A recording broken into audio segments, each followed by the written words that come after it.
and hi, I'm Nazirah. For introduction part, I will explain the history and some background information of our chosen building, which is Parthenon. First and foremost, the Parthenon was started to be built on 447 before Common Era BCE and was opened on 432 BCE. It became center of religious life in the powerful Greek city-state of Athens, and the Parthenon name was indicated epithets of goddess, Antenna Parthenos, indicating her status as virgin. The Parthenon was significantly damaged during the bombardment of Acropolis on 26 September 1687, when the Venetians fighting the Turks and destroying the center of the building.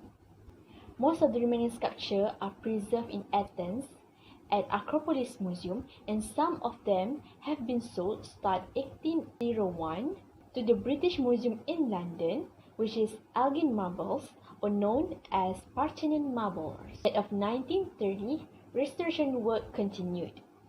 Next, let me tell you the Parthenon is located in the country of Greece, southern area of Acropolis, in the heart of city Athens, and on top of a hill 156 meters high.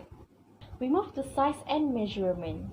Based on the optical vision below, general size of Parthenon was given by 101.34 feet wide and 228.34 feet long.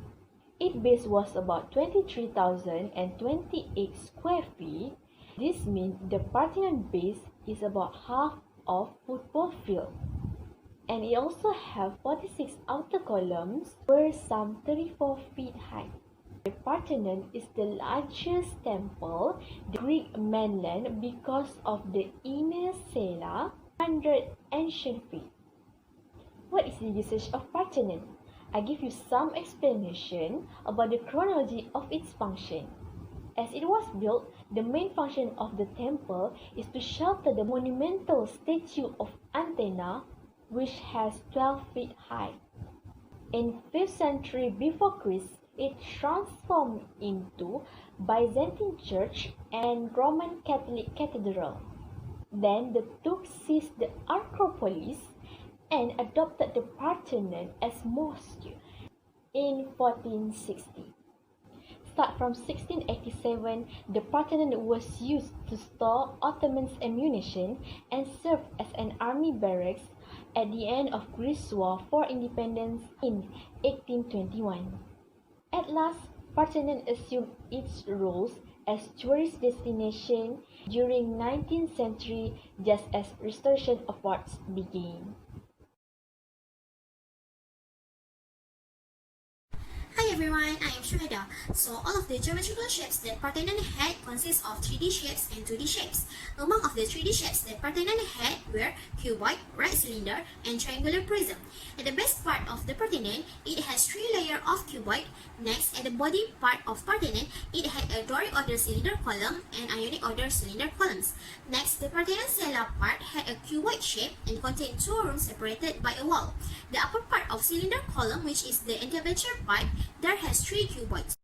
On top of that, which is the pediment part, there has a triangular prism as a rooftop. Next, among of the 2D shapes that Parthenon had were rectangle and isosceles triangle. At the base and body parts of Parthenon, it had a rectangle floor plan. Next, at the first part, which is at the entablature, it contained a series of rectangle shapes at the outer surface. While at the pediment part of Parthenon, it had rectangle rooftops base, and it also had a combination of isosceles triangle and rectangle forming a rooftop.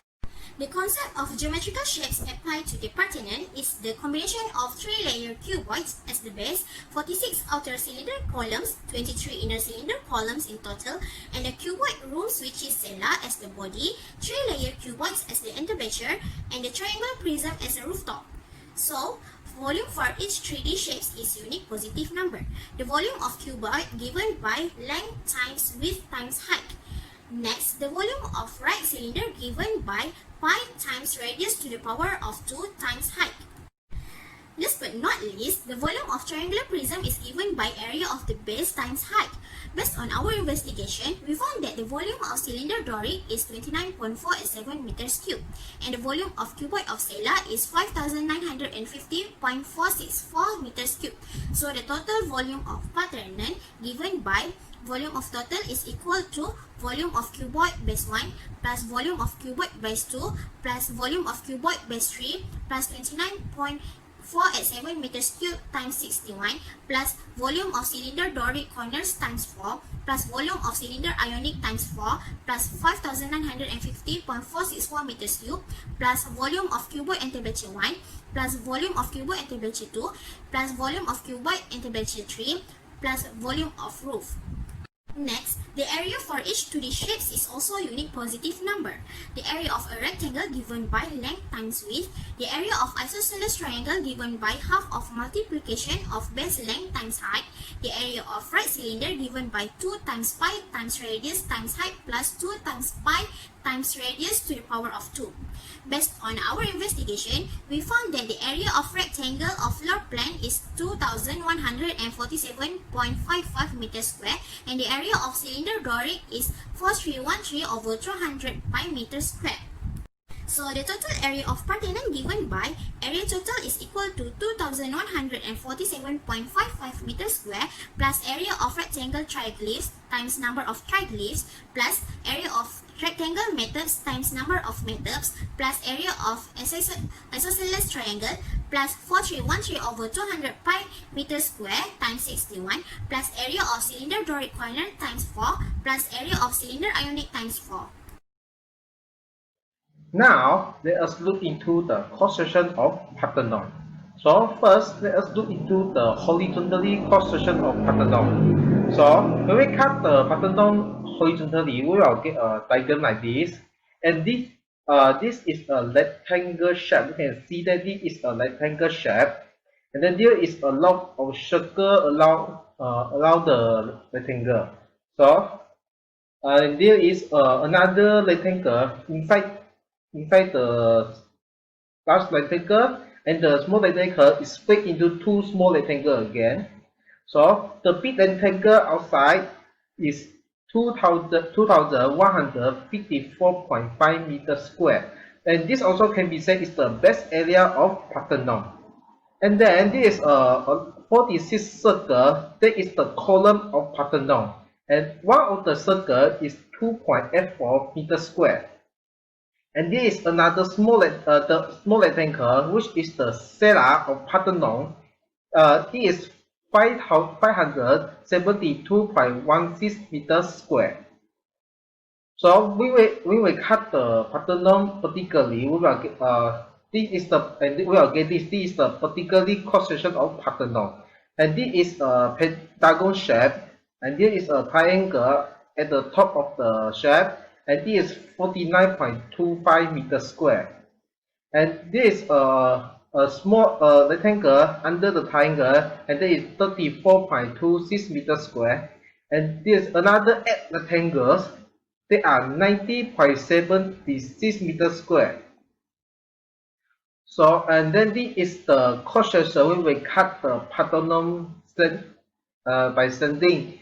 And this is a pentagon shape, and we can see there is a lot of circle, which are the column of the Parthenon, and this is that the small rectangle they are halfly cut because we cut the Parthenon standing. So this is part of the small rectangle, which is the cella of the Parthenon. Hi, my name is Divashieni. Now I'm going to summarize and conclude what we have done from the overall task. Okay, so if you look at the part A, we have explained about the history of the Parthenon building, function, size, and then we also have shown the diagrams of the Parthenon building. So Parthenon building is an historical building. Parthenon is a temple known as the Acropolis of Athens, and it also dedicated to the Greek goddess of Athens. So throughout centuries, the building had withstand explosion, wars, fire and earthquakes. So if we look at part B, geometrical shape that we can find in the Parthenon building was triangular prism roof, rectangular prism floor, and cylindrical columns. So to find the area and volume, we have applied the concept from chapter 8 and chapter 9, and also we also used to prove the area and volume by using the theorems and postulate that we have studied from chapter 8 and chapter 9. So next about cross section. So for the cross section, we also have explained about the horizontal and vertical section that we find from the Parthenon buildings. Okay, so in conclusion, from these tasks we have learned that we should appreciate the beauty of arts that have built by Ictinos and Callicrates. So we can learn that ancient people able to build a building without using any technology and only depend on the strength and the smartness they have, and they can build a strong building which till now remains.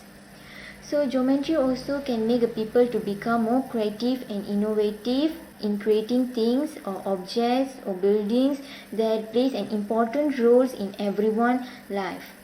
So for example, like Kota Formosa, Hang Tuah Well, and Bujang Valley, this building is all a historical building which also have applied geometrical concept. So from this that we can know that when we look at this historical building, it makes us to feel more patriotic towards our nation, and also have a huge respect and unconditional love towards this warrior. So geometry give many impacts in everyone's lives. So that's all from me. Thank you.